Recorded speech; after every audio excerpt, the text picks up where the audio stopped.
السلام علیکم۔ Daily update کے ساتھ میں آپ کی خدمت میں حاضر ہوں۔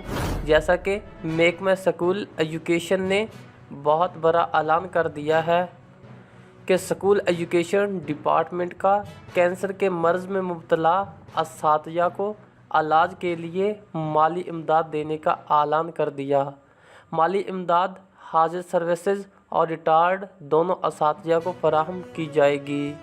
کینسر کے مرض میں مبتلا ہزاروں اساتذہ کے لیے اچھی خبر آ گئی۔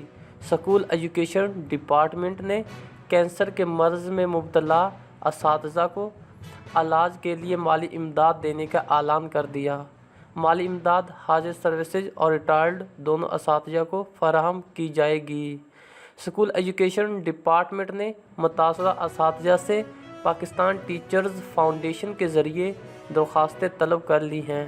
مالی امداد کے حصول کے لیے درخواستیں 25 جون تک جمع کروائی جا سکے گی۔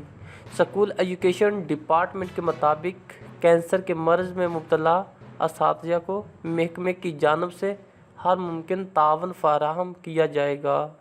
اگر آپ چاہتے ہیں کہ آپ کو حکومت پاکستان کی طرف سے گورنمنٹ ٹیچرز، گورنمنٹ ملازمین اور اسٹوڈنٹس کے بارے میں روزانہ کی نئی پالیسیاں اور اپڈیٹس انفارمیشن اور پاکستان کے موجودہ حالات کے بارے میں آپ تک انفارمیشن پہنچ سکے تو آپ ہمارے چینل کو سبسکرائب کر دیں تاکہ گورنمنٹ آف پاکستان کی طرف سے آنے والا ہر نوٹیفیکیشن آپ تک سب سے پہلے پہنچ سکے۔